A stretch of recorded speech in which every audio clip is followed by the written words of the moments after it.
हे आहेत बांबुके बोंबील. वर्सोवाची खास स्पेशालिटी आहे.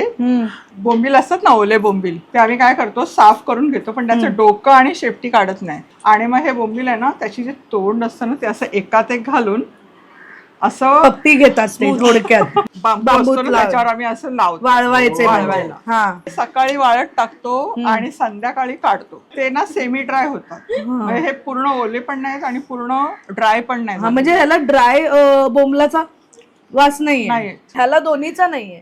हे असं पण खाऊ शकतो असं वाटतं. नाही, हे ना तुम्ही नुसतं तेलावर असं फ्राय करून खाऊ शकता.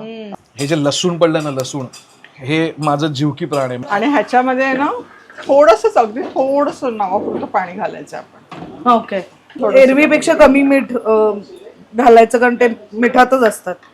म्हणजे कमी मीठ घातलं त्याला चव वाढते. आणि जरा पण जास्त झालं तर मग चव वाढते. स्वयंपाक करायला शिकल्यावर पटापट असं ते आजी म्हणायची बोंबील तुटले, काही उरणारच नाही, बोंबील ते हळू कर. आणि हे खायचं बाई, हा आयटम बांबुके बोंबील. मला काटे काढायला खूप आवडतात लोकांचे. याचे काढूया आपण काटा. मध्ये फक्त एक काढा, पण तो सॉफ्ट असतो ना, तुम्ही असा पण खाऊ शकता. हो, ऍक्च्युली तो काय काटा. आणि शास्त्रज्ञांच्या मते ना, सगळं जे बोंबलाचं सत्व आहे ना, ते त्याच्या काटात आहे. तर काटा खाण्यासाठी चांगलं. हो, सॉफ्टच असतो. आणि चावून या बांबूच्या भाजीला बांबुके बोंबील ही जी भाजी आहे, 100% माझ्याकडनं मिळतोय गोल्डन चमचा.